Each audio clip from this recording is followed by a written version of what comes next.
Welcome to Twisted Truths, where betrayal meets brutal payback, and where the most unexpected twists expose what people are really capable of.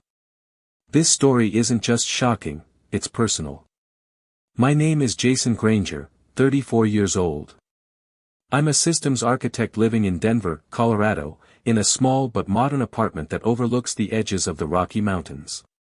Some days, when the wind is just right, you can almost forget the past. Almost. I used to believe the silence up here could drown out the echoes of my family, especially my father. But nothing ever truly stays buried. And on my 34th birthday, I was reminded just how deep betrayal can go, especially when it wears the face of someone you once called Dad. Let me take you back.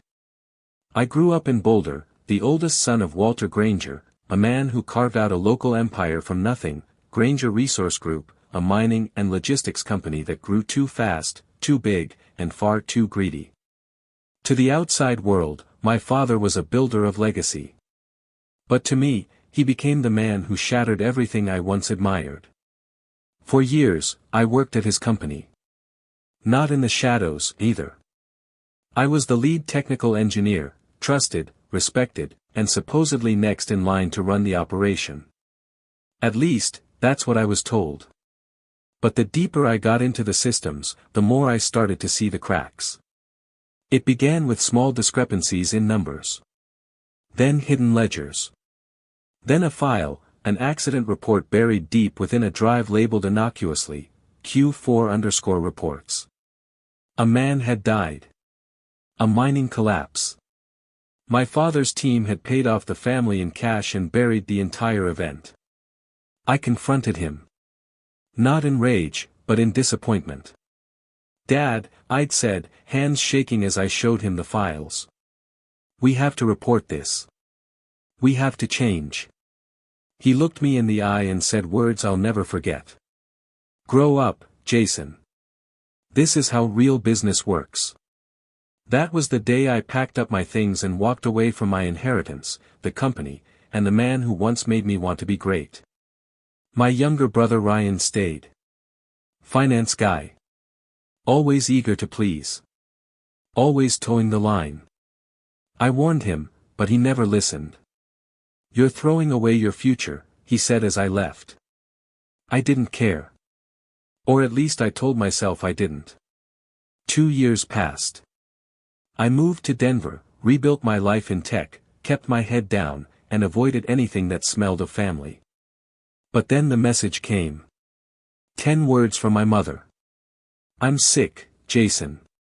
Can you come home? And just like that, I was pulled back into the storm. I returned to Boulder. Not for my father, not even for Ryan, but for her. My mother was the only gentle force in that house. A retired schoolteacher, the kind who remembered every birthday and still sent handwritten letters.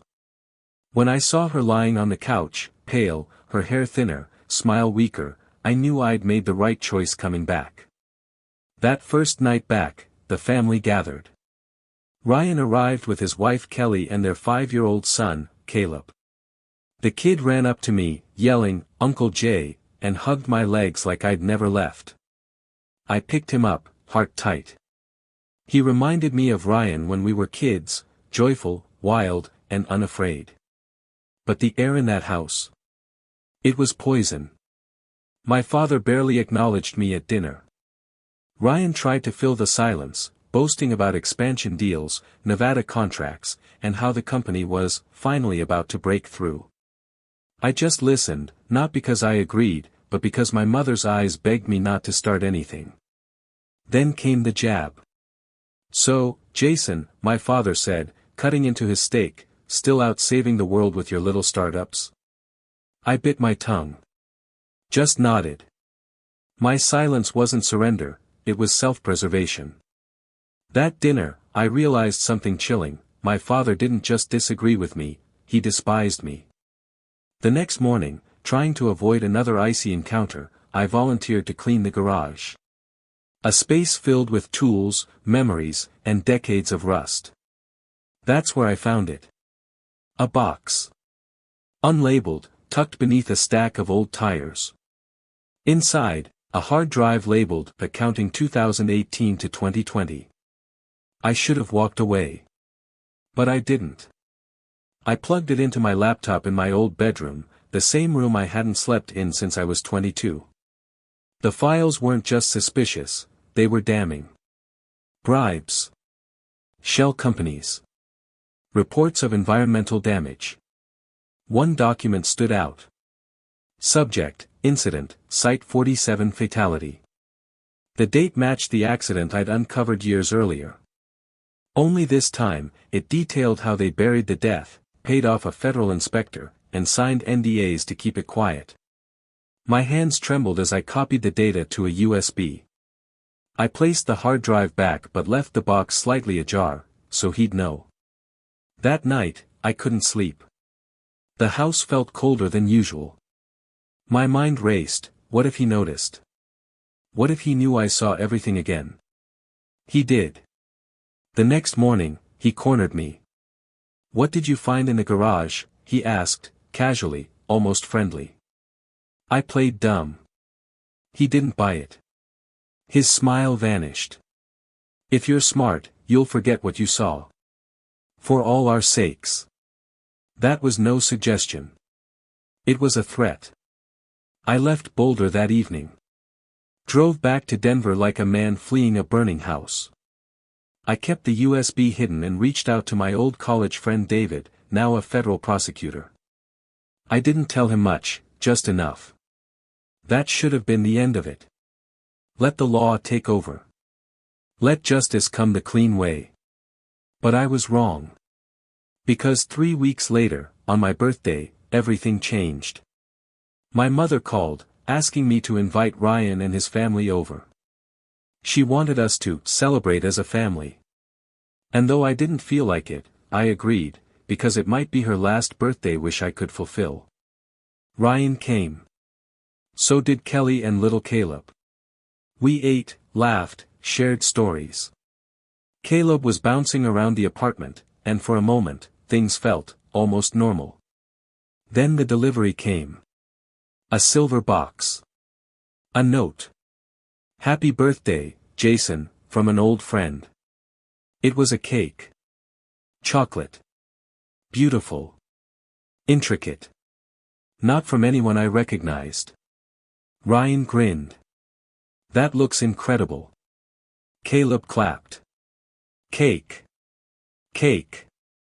I told them to enjoy it, I wasn't eating sweets. They did. Less than 12 hours later, Caleb was in the ICU. Ryan was in a coma. Both poisoned. And that's when I knew. That cake wasn't a gift. It was a message. There's no sound more hollow than the silence of a hospital hallway. That's where I found myself, standing motionless outside the ICU, watching the fluorescent lights flicker like they were mocking me.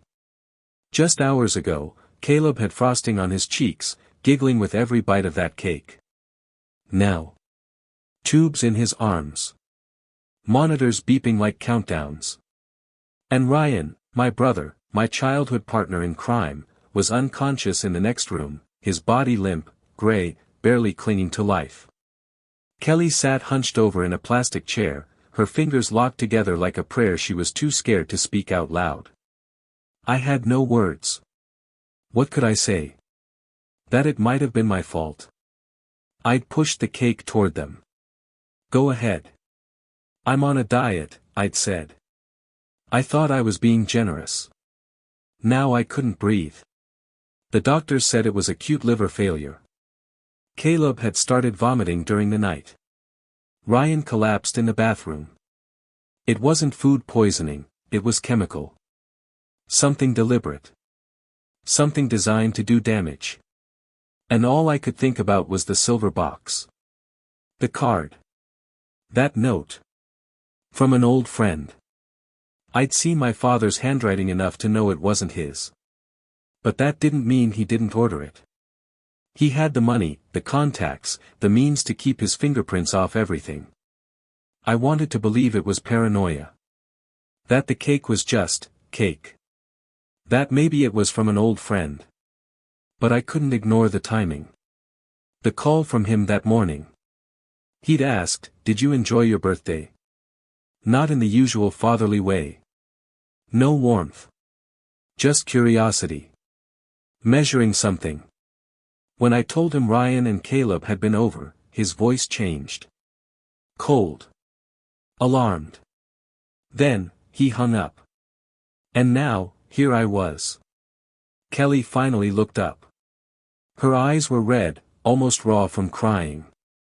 "They're saying it was some kind of poison," she whispered. "The doctors, they don't even know if Ryan will wake up."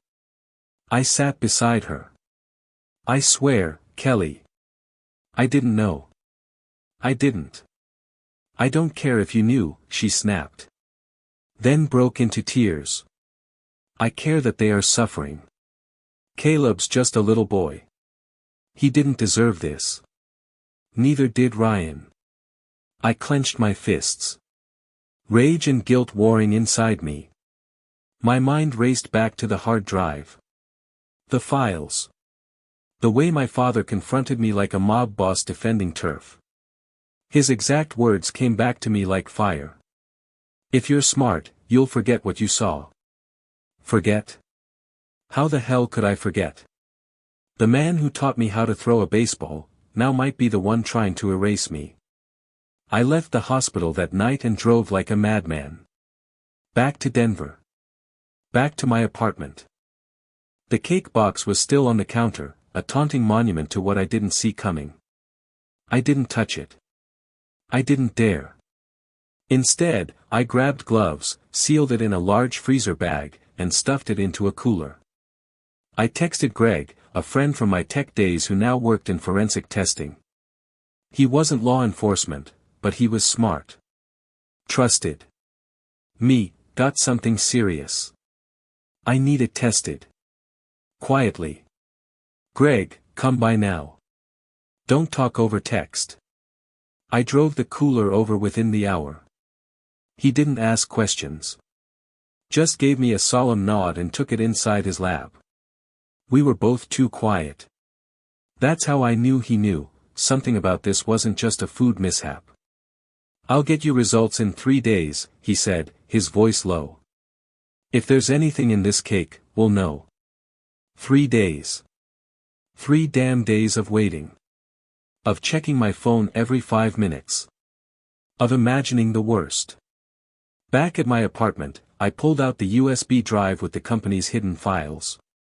Part of me wanted to send it to every major news outlet. Another part of me wanted to burn it. But I couldn't run anymore. Not with Caleb fighting for his life and Ryan unconscious. I wrote an encrypted email to David, my friend at the prosecutor's office. Attached everything. Every document, every email, the internal reports. Along with a note. "David. These are the files I told you about. From Granger Resource Group." Also attached, photos of the birthday cake and the card. I believe my family was poisoned because I discovered the truth. Ryan and his son are both hospitalized. Please, help me bring this to light. I hovered over the send button. Then clicked. It was out of my hands now. But it didn't feel like relief. It felt like war. 3 days later, Greg called. I'll never forget his voice. "Jayson, sit down." I did. I ran 3 separate tests. The cake contained a toxin called ammonite. It's a deadly compound found in certain mushrooms. Odorless. Tasteless. It destroys the liver. Deliberate. No doubt. I didn't speak. "Jayson," he added, quieter now, "that cake was designed to kill." I hung up. And cried. Not from fear. Not even from guilt. But from the soul-splitting knowledge that someone had tried to erase me from existence. And I'd handed that death to my brother and his little boy. I punched the wall. Hard. Then collapsed to the floor, staring at the same spot on my ceiling for what felt like hours. Eventually, I stood up and walked to the mirror. The reflection looking back wasn't the man I thought I was. It was someone who had unfinished business. It was someone who'd lost too much. And it was someone who'd had enough. I wasn't running anymore. The moment that cake entered my home, a new line had been drawn. Someone had declared war on me. And they had no idea what I was about to become. I didn't sleep the night after Greg called. I sat at my kitchen table, staring at the USB drive, the photos of Caleb and Ryan on my phone, and the sealed plastic bag where that cursed cake had once sat, now just a reminder of how close death had come. But the thing about almost dying. It kills your fear. I stopped checking over my shoulder. I stopped asking myself what if. Because now I knew. Someone tried to kill me. And I was finally ready to face the darkest truth. I had underestimated just how deep my father's corruption ran. David called the next morning. "I got your files," he said, his voice steady but urgent. "You weren't kidding, Jayson. These aren't just shady deals. This is federal crime territory, tax fraud, environmental cover-ups, bribery, even potential manslaughter." "What about the cake?" He hesitated. "That'll take longer." "But the card's handwriting?" "We're running it through database comparisons. So far, no match. Whoever sent it, knew what they were doing." I exhaled. "I don't need a match. I know who's behind it." "You think it's your father?" "I know it's him. He just didn't expect me to hand the cake to my brother." There was a pause on David's end. Then he asked, "You ever hear of Richard Vance?" "No." "Who is he?" "Used to be your father's personal assistant. Quiet guy. Left the company last year under suspicious circumstances. Severance package 10 times the standard. Guess what I found?" "Go on." "One of the dummy accounts used to order the cake traces back to a P.O. box Richard once owned. The same one used to funnel consulting payments from Granger Minerals." Bingo. My stomach twisted. I remembered Richard. He was always lurking around the office during my time there. Soft-spoken. Efficient. Loyal to my father. So loyal, in fact, that if Walter Granger had asked him to send a cake laced with poison, I knew he wouldn't have hesitated. David said they were going to subpoena Richard, bring him in quietly. But that could take time. And I couldn't wait. Because while the law was playing chess, I was preparing to fight a different war, one not bound by the slow grind of justice. I needed leverage. I dug back into the files. Buried in a folder marked Archive Contracts, I found something that didn't make sense: a land lease in Northern California, signed in 2016, for a location marked as inactive. The lease was still active and paid through a shell company tied to my father. It wasn't near any current mining sites. No commercial activity. No extraction permits. Nothing. Just one weird detail: it was adjacent to a small community park where a landslide had killed 2 hikers 6 years ago. I remembered reading about it in the news, an unfortunate act of nature, they'd said. But now I was seeing an internal memo that had been encrypted and misfiled. It read: "Soil instability confirmed. Recommend canceling secondary dig. R.V. RV. Richard Vance." My pulse quickened. I cross-referenced the date of the memo with a contract sent to local regulators. The timelines didn't match. In fact, the lease was expanded after the danger was reported. The land had been disturbed just weeks before the fatal landslide. Granger Minerals might have caused that accident. And my father covered it up, again. This was bigger than I thought. I copied the new files. My fingers moved faster than my mind. Evidence. Timelines. Internal warnings. Payments to families labeled as donations. The mining death years ago. The bribes. The poisoned cake. And now this landslide. The puzzle wasn't just corporate greed. It was calculated human cost. And my father? He was at the center of it all. The next day, I went to Boulder again, alone. I didn't tell David. I didn't tell Sarah. I didn't tell anyone. I needed to look Walter Granger in the eye. He was still at the family home, isolated but untouchable, for now. The press hadn't caught wind of the investigation. Yet. He answered the door himself. Dressed immaculately. Gray sweater. Dark pants. His face calm. Like nothing had happened. "Jayson," he said, with a faint, mocking smile. "You're back." "I'm not here to talk," I said. "I'm here to tell you one thing, I found the land files. California. The park. The landslide. The warning from Richard." His eyes darkened, just for a second. Then he turned and walked back into the house. "You're digging through things you don't understand." "Oh, I understand perfectly," I said, following him into the living room. 2 hikers died. A child, Walter. An 11-year-old girl. And your response? "You buried the report and paid off the local council." He turned, his voice lower. "What do you want, Jayson?" "Truth." He chuckled. "Truth is just a matter of narrative. You think the world wants your version? Or mine, the self-made man who built jobs for hundreds? You think people will still believe that when they find out you poisoned your own sons?" His eyes narrowed. "That was never meant for them." Boom. There it was. His face turned cold. He knew he slipped. "You were supposed to be alone," he added, quieter now. And just like that, it clicked. He admitted it. No hesitation. No denial. Just frustration that it didn't work. I wanted to scream, to hit him, to drag him out of that mansion and throw him into the street. But I didn't. I turned and walked out, my chest burning, knowing I finally had what I needed. I recorded the entire conversation. Every word. That night, I met David in a downtown parking garage. I played him the audio file. When Walter said, "You were supposed to be alone," David's eyes widened.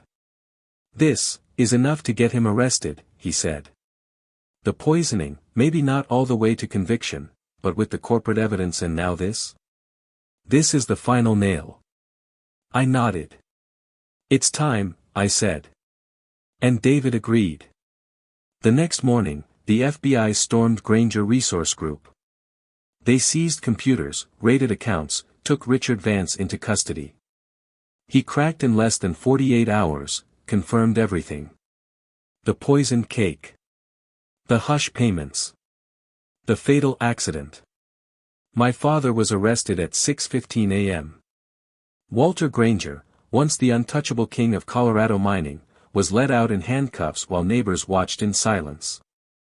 No headlines yet. But they were coming.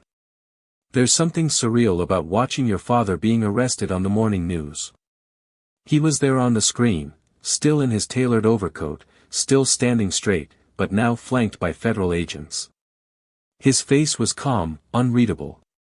The same face I'd once looked up to as a boy. The same face that tried to kill me. The crawl beneath the video read: Walter Granger, CEO of Granger Resource Group, arrested on charges of fraud, bribery, and obstruction of justice.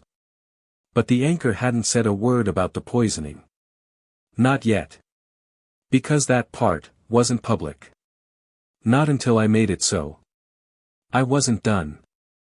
Not by a long shot. You see, what they don't tell you about justice is that it can be slow. Slower than grief. Slower than guilt.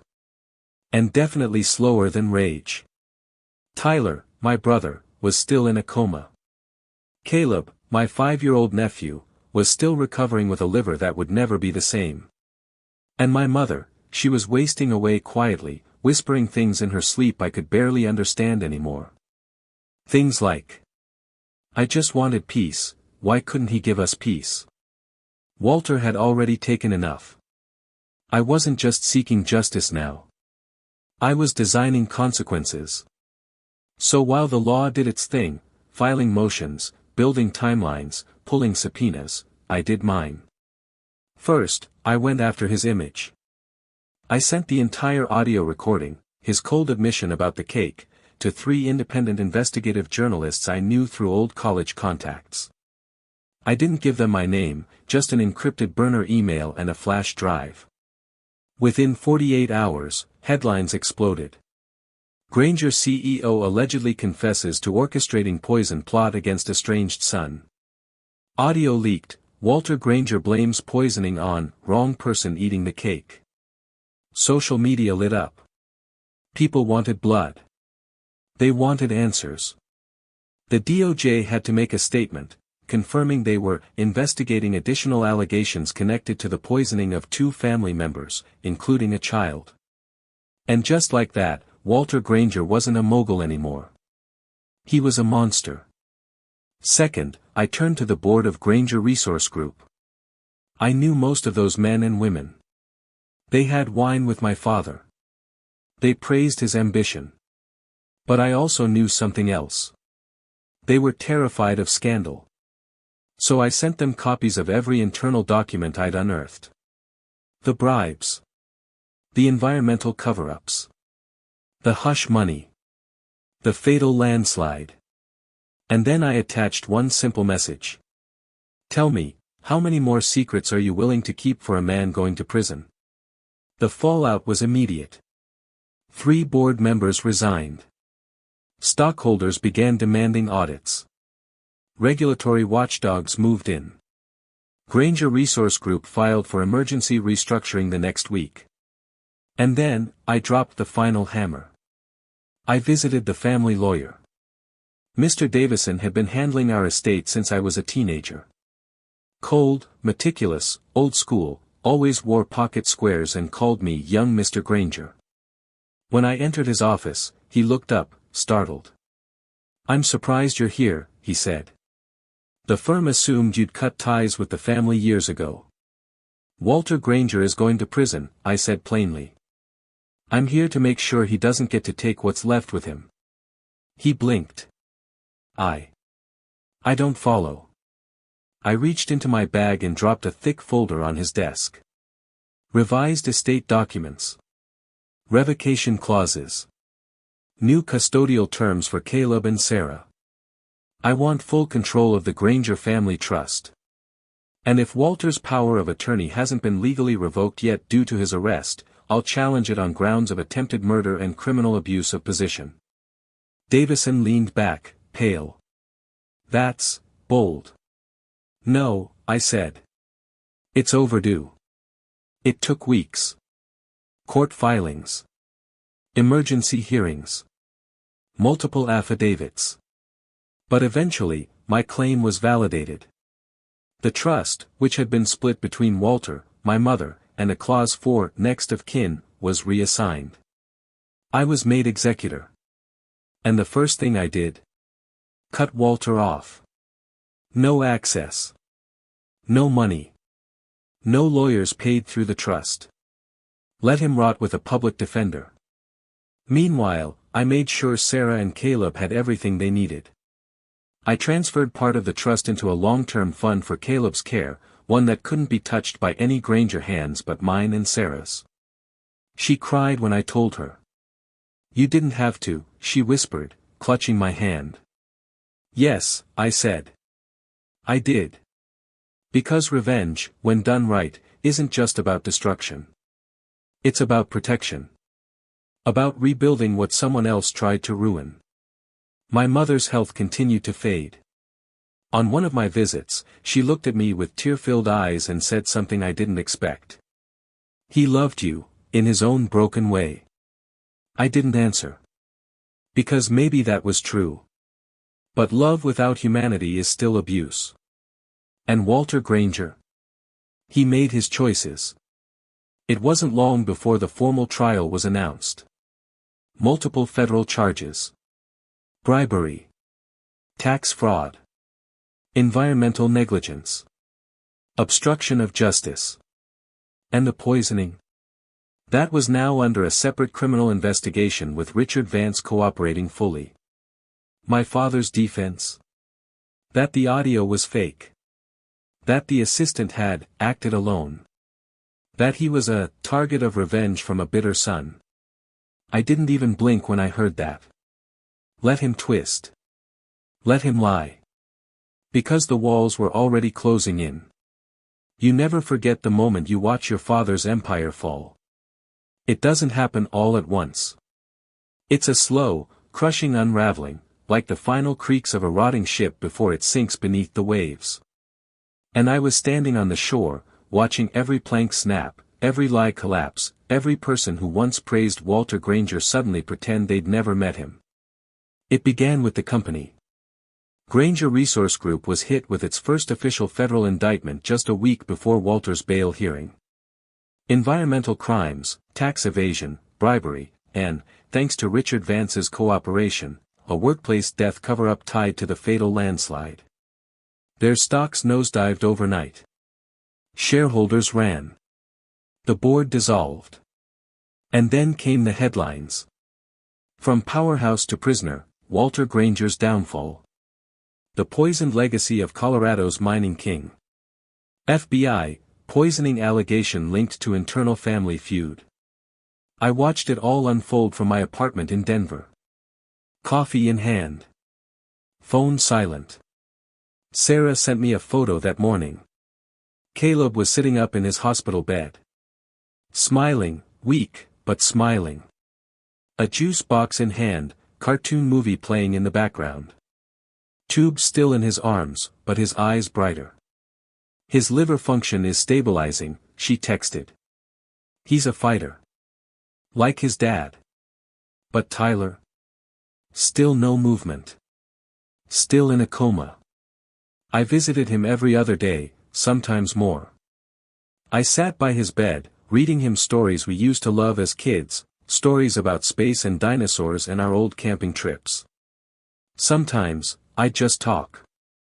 Ty, you remember when we almost burned down the garage with that bottle rocket? Mom screamed so loud the neighbors called the cops.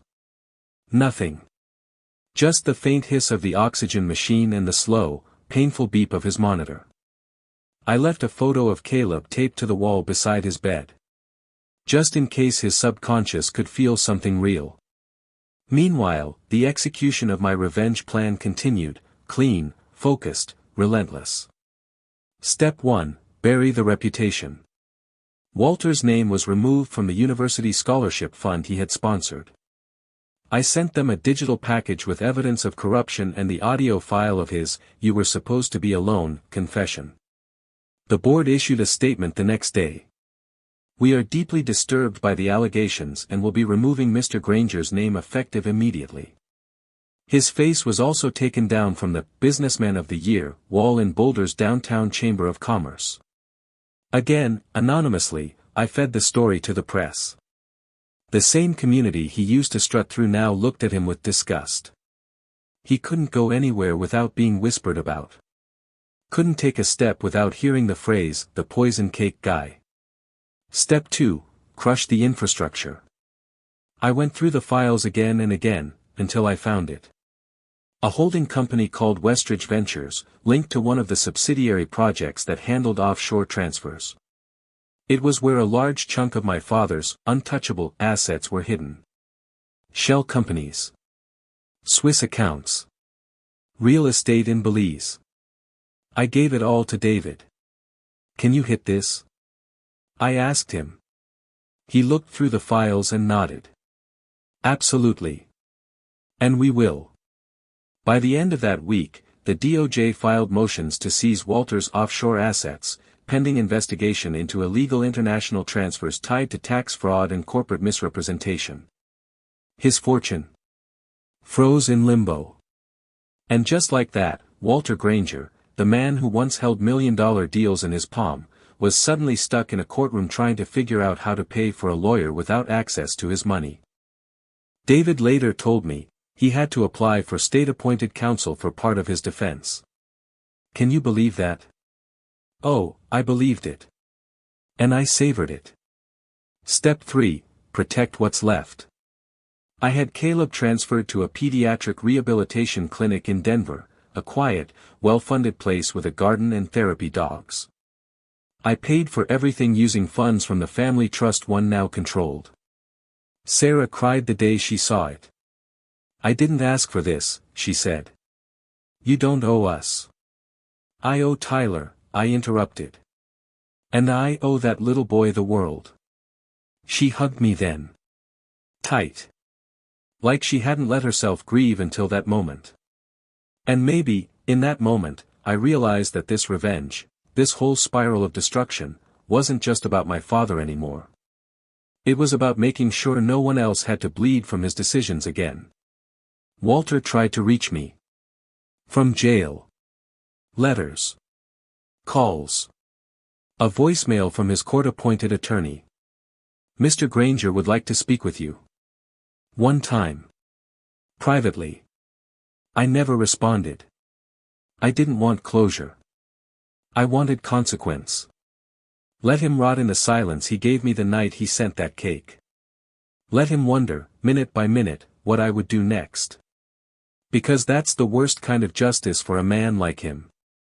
Not knowing when the next blow will come. Then, 2 weeks after his indictment, the twist I never saw coming happened. I received a call from the hospital. Tyler had woken up. When the call came, I didn't believe it. "Your brother's awake," the nurse said. "He opened his eyes this morning and asked for his son." I didn't say anything at first. I was standing in the middle of my kitchen, still holding the coffee pot like I was frozen in time. Then I just said, "I'll be there in an hour." I think I drove faster than I ever had before. My hands were trembling, heart pounding, not with fear, but with hope. Real, terrifying, dangerous hope. When I walked into the hospital room, Sarah was already there, holding Tyler's hand with both of hers, crying softly. Caleb was asleep in the chair beside her, wrapped in a blanket like a tiny soldier after a long battle. Tyler turned his head toward me.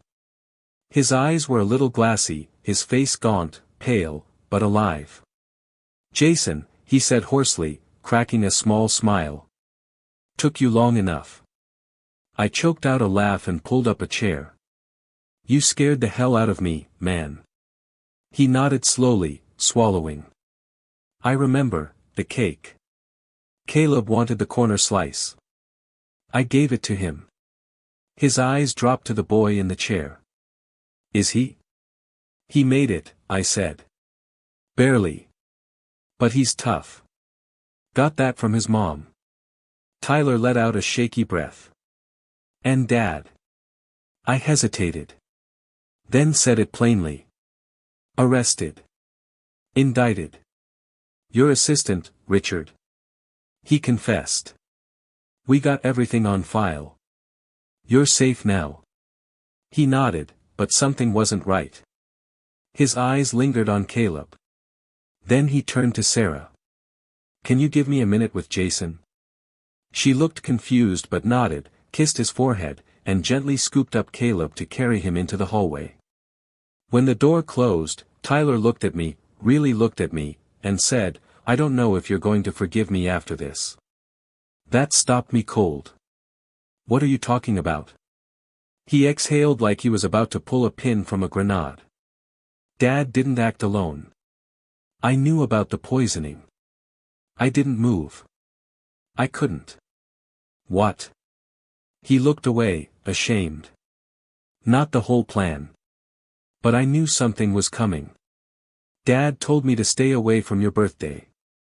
Said you'd been digging too deep again, and that it wasn't a good time to play family.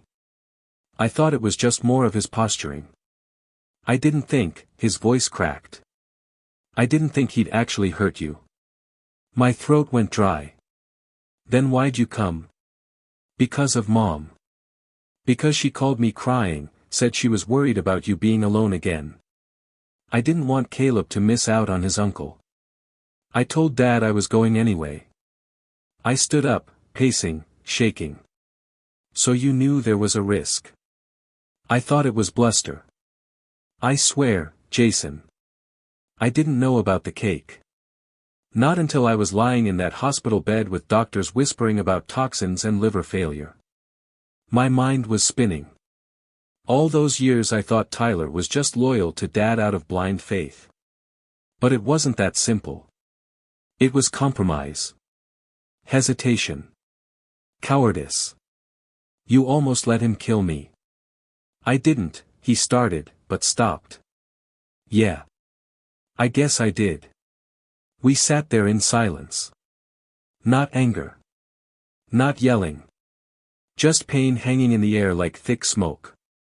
Finally, he said, if you want nothing to do with me after this. I get it. I walked to the door, then stopped. You have a son who needs you, I said. And I'm not going to take that from him. He looked up, surprised. But you and me? I added, turning halfway. We're not brothers right now. Maybe one day. But not today. And I left.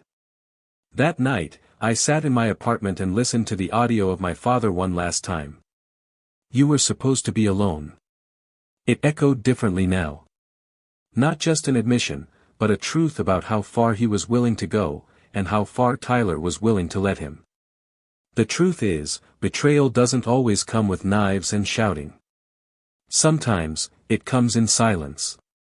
In nods. In failure to act.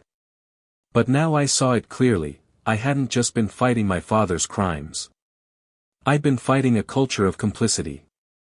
A week later, the prosecution added attempted murder to Walter's growing list of charges, thanks to Richard's testimony and Greg's lab report. Walter pled not guilty. Didn't matter. The world had already convicted him. His trial date was set. And while I didn't plan to attend every day, I would be there when the verdict was read. That much, I promised myself. Meanwhile, I took Caleb to the rehab clinic every Wednesday. We fed ducks. We read books. We played a lot of chess on his iPad, even though he beat me more often than I'd admit. One day, he looked up at me and said, "Are you my hero now?" I blinked. Why do you ask that? Mom said you saved us. I smiled, ruffled his hair, and said, I'm just your uncle. Heroes wear capes. I wear coffee stains. He giggled. But I could see it in his eyes. He believed it. And for the first time in a long time. I wanted to believe it too. I sat in the back of the courtroom when the verdict came in. Not out of fear. I just didn't want to give my father the satisfaction of seeing my face. The gallery was half full, mostly journalists, a few former board members of Granger Resource Group trying to slink into obscurity. Walter Granger stood tall in his suit, a pale imitation of the man who once commanded an empire. His hair was thinner. His frame looked smaller. But his eyes? Still defiant. The judge read through the charges like nails into a coffin. Bribery. Guilty. Tax fraud. Guilty. Environmental violations. Guilty. Obstruction of justice. Guilty. And then the room fell still for the final charge. Attempted murder. My father turned his head slightly, searching the crowd. I didn't flinch. On the charge of attempted murder by deliberate poisoning, the judge said, this court finds the defendant. A pause. Not guilty. Due to insufficient direct evidence. It didn't surprise me. Richard had turned witness, yes. But the paper trail to Walter had been erased too cleanly. Too carefully. But the rest? He was sentenced to 17 years in federal prison without parole, plus restitution fines in the millions. I felt no joy. Just a strange, empty kind of silence. Like the part of me that had burned for so long finally dimmed. After the sentencing, I visited my mother's grave. She passed away quietly just weeks before the trial began. Stage 4 cancer. She never got to hear the verdict. But in some ways, maybe that was a mercy. Her heart had already broken in too many places. I laid fresh flowers. The kind she used to plant along the front walk. I kept my promise, Mom, I whispered. I didn't let the truth die with me. Tyler was released from the hospital 3 months after he woke up. He walked with a cane now. Liver transplant recovery was brutal, but he was alive. And Caleb? He smiled more now. Laughed louder. Still asked about his dad every morning. Tyler and I weren't close again. Not yet. Maybe not ever. But we coexisted. Sometimes, healing doesn't look like reunion. It just looks like, no longer bleeding. As for me, I left Denver. Moved west to Astoria, Oregon. Found a small, window-lined apartment that overlooked the sea. Joined a renewable energy startup. Quiet work. Honest work. A fresh start. I walk by the water most mornings, feeling the cold air in my lungs, watching the gulls float overhead. Sometimes I carry Caleb's drawings in my coat pocket, superheroes in capes with my name scrawled at the bottom. Sometimes I reread my mother's old letters. And sometimes, I let myself cry. Because revenge doesn't make everything better. It doesn't bring back what was lost. But it does do one thing. It stops the cycle. In the end, truth has a way of surfacing, even if it comes twisted through pain and betrayal. As one wise voice once said, sometimes your greatest enemy was once your closest ally. If this story struck a chord with you, let us know in the comments. And don't forget to subscribe, share, and spread the word, because justice deserves to be heard.